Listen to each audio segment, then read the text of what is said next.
everyone, this is Doxy Mom and welcome back to my channel. If you haven't done so already, I greatly appreciate if you hit that little red subscribe button. You can ring the bell for notifications, and if you like this video, just give it a thumbs up. Well, I've got a sleepy Miss Angel and we're going to bring you the news in 15 minutes or less, so let's get started. Now, Juan O Savin was back on Jennifer Mack's channel, and it's a long video, about an hour and 20 minutes, so I'm just going to give you some of the highlights. Now, Juan reminds us the war is ongoing.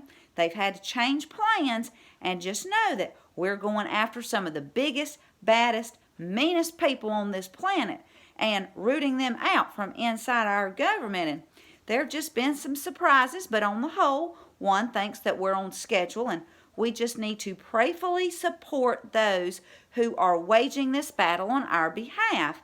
And guys, that's why I encourage y'all in every video to pray for our president and our country and those fighting for this great nation. Now, Juan, he goes on to talk about the prophet Ezekiel, and who Ezekiel couldn't talk for 7 years, possibly even had a stroke. But even though Ezekiel is physically damaged, he's still doing God's work. So those of you out there like me who are disabled, well, we can still fight. So don't give up and let God use you for His purposes.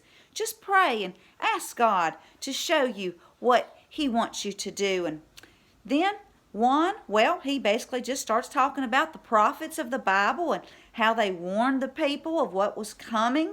These people had turned from God. They were worshiping Baal and sacrificing their children to Baal. And God, well, He just wasn't going to put up with that. Now, Juan, he says that's kind of like what's happening now in our country. He says, look at what's happening. FICE is going to bring down the house. It's going to change everything. And these people are going to jail for treason, sedition, and stealing elections. And that's going to happen. No question about it. And as these things happen, there will be other things that come out that are going to be shocking. But we won't start with that. We'll start with things that are straightforward and easy to prove and to get us started down the right road. The thing that pushed us over the top for President Trump to become elected, well, those were the WikiLeaks drops where they brought up spirit cooking and Comet Pizza. Remember, those were in those drops. Now, the money laundering and the corruption of government, that's going to come out first. Then, what's under all of that, this Luciferian satanic operation, well, it's going to be exposed.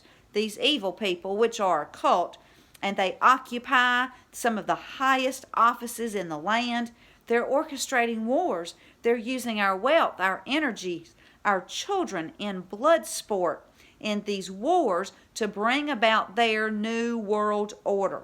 Now, what they're doing is horrible, and God, He isn't taking it lightly. And it's up to us to understand what's going on. Now, like I've said all along, this is spiritual warfare. Good versus evil. And many structures in Washington, D.C., well, they were built as idols to other gods, like the Washington Monument. And Juan, well, he believes that God is going to shake these structures to their core. And Juan says that people in our government who are on the take, well, they are really mobsters. And unfortunately, some people just don't want to know the truth. They've just shut their eyes. And like in the past, the prophets tried to tell them. And, in my opinion, the same thing's kind of happening here today. Mark Taylor, he's a modern day prophet. People are just kind of shutting their ears to him. But he's telling people these arrests will take place. And we need to get a stomach for justice. Now, Juan, he doesn't mention Mark, but I believe he's kind of referencing him here. And since Juan keeps talking about the prophets from the Bible. Anyway, Juan believes 17, and this operation is waiting on the perfect day. And we'll talk more about that in a minute, but it's got to be the right time. It's dark to light, like during a full moon. And I looked up when our next full moon will be, and that's going to be on December the 12th. And I believe that's when Horowitz is testifying on the FISA report. Juan says it could happen on December 21st, the winter solstice. Could the arrest happen then? Well, maybe they could, but personally I don't like putting dates out there. But Juan says it could happen then, but He just says it's coming. He says it's very close, and we are going to get our country back. And then we're going to lead the way for the rest of the world. We need to keep the faith. We need to stand on the side of good. We need to choose God and stand your ground, because we're only partway through this war, and timing's everything. So just hold on.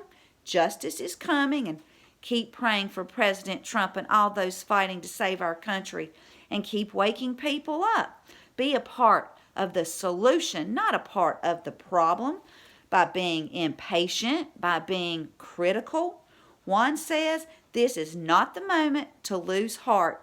This is the moment to stay focused and stay in prayer, and God's will be done. Now, in this interview, Juan told some stories, and he gave away a few details about himself that I want to share with you.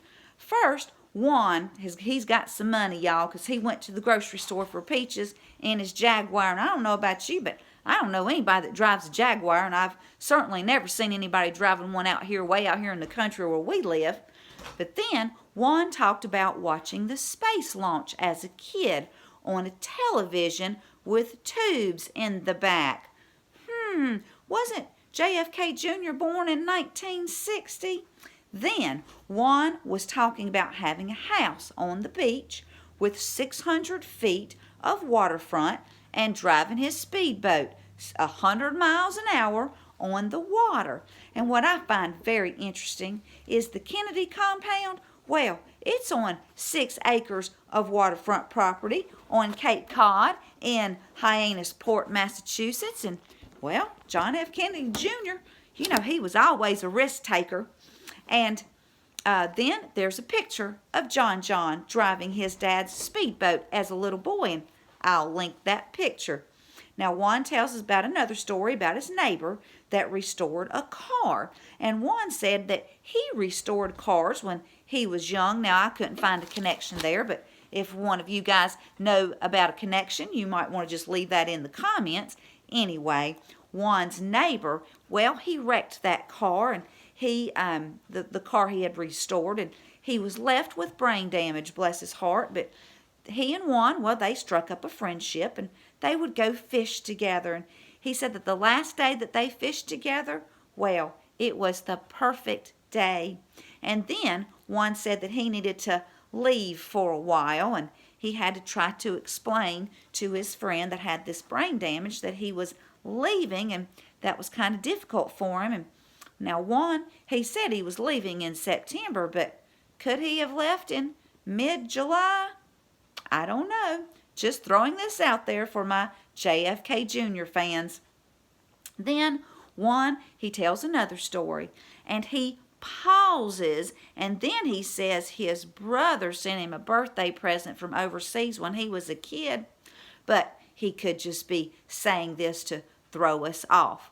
Anyway, I just found some very interesting things there, and I just wanted to share those with you. It was an excellent interview, and I'll leave a link. Now, our wonderful president and our beautiful First Lady Melania, they were at the National Christmas Tree Lighting Ceremony Thursday night, and also in attendance were those true patriots, Jim Jordan, Mark Meadows, and John Ratcliffe.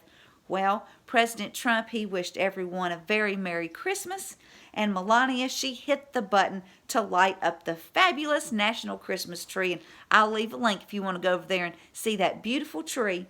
Then President Trump, he explains how the wise men followed the star and found the Holy Family in Bethlehem. He continues saying, as the Bible tells us, the wise men saw the young child with Mary. They fell down and worshiped him.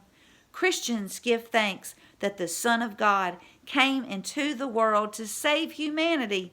Jesus Christ has inspired us all to love one another with hearts full of generosity and grace.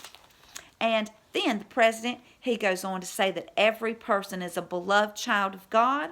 As one grateful nation, we praise the joy of family, the blessings of freedom, and the miracle of Christmas. He then wishes everyone a Merry Christmas, and I just think it's just so wonderful that, we finally have God back in our White House and a president who has Jesus in his heart. And I'm going to leave you with Luke chapter 2, verses 13 and 14. That says, "Suddenly a great company of the heavenly host appeared with the angel, praising God and saying, 'Glory to God in the highest, and on earth peace to men on whom his favor rests.'" Well, if you like this video, please give it a thumbs up. Thank you so much for tuning in. Please share my content. It's free. And until next time, this is Doxy Mom, and God bless you all.